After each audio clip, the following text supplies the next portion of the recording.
Okay, commute home time.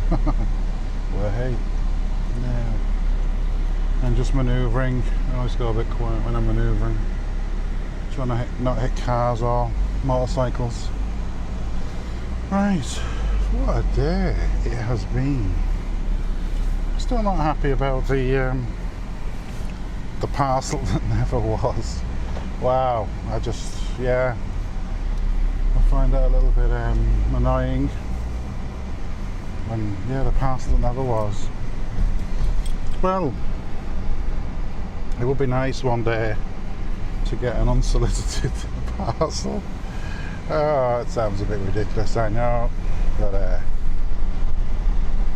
anyway, so we've had a lot of rain today in Dublin. I mean, a lot. It's humid, it's mild, but still a bit cloudy, but dry at the moment. Although my understanding is this weekend we will be beset by more heavy rain all weekend. Sort of par for the course. I'm not too worried in a sense because it is warm, and warm is always good.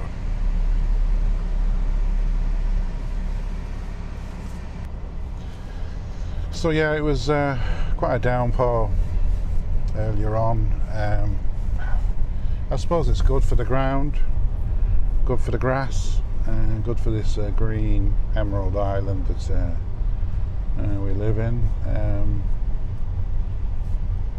But not very nice if you have to walk around, and I'm sure lots of people had to today.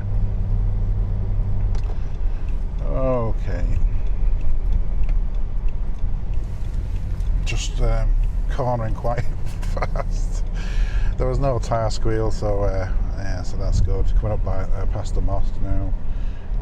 Traffic's pretty good. I managed to get out early enough, just avoiding a cyclist. I don't really want to have the paperwork of knocking a cyclist off his bike. So anyway, I've signed up for GoCar.ie. I've been interested by the company for some time now, and I'm probably going to try it out maybe this weekend.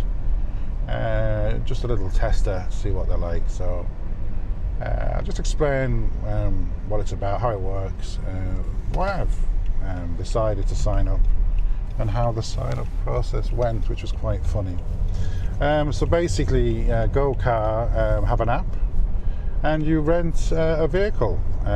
Basically pay per hour, per kilometre, for the period that you use it, and that's it. You don't have to pay. Insurance is included, road tax is included, and fuel's included. So there's actually a fuel card in the vehicle which you can use then to fill up if it's running low. I think if it's under quarter of a tank when you're going to return it, it's recommended you fill it up again just for the next person, and obviously keep it clean. And to basically to use the service, you have to sign up, and for that you have to take an image of your driving license front and back, and also a selfie holding the driving license. I had quite an interesting experience with this because I've got quite an old license. It's actually 10 years old. It's due for renewal in October. I think I've changed a little bit, if I'm honest. I think I look better now than I did then.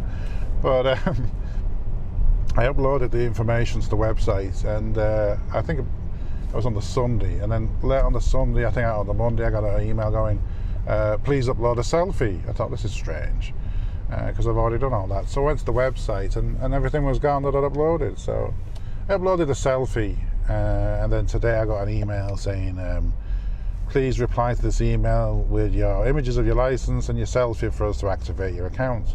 Now, it had said that they no longer accept that, but I assumed that maybe it's to the second level of protection, that I was actually going to respond on the email that I'd registered with my photographs, so I did that. And then I got a response back saying that they don't accept those images by email, and I should do it by the app. So I went back to the app again. Now, I couldn't see the images of my license. I did, and the email had said re-upload or upload a selfie.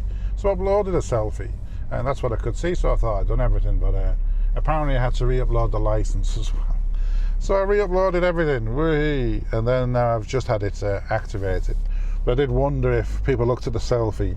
I do look a little bit different, a bit older, a bit wiser, a bit greyer, a bit less hair. But I wonder if they looked at it and went, is this really this guy? Because I mean, 10 years, it's a long time, isn't it? We do change over 10 years.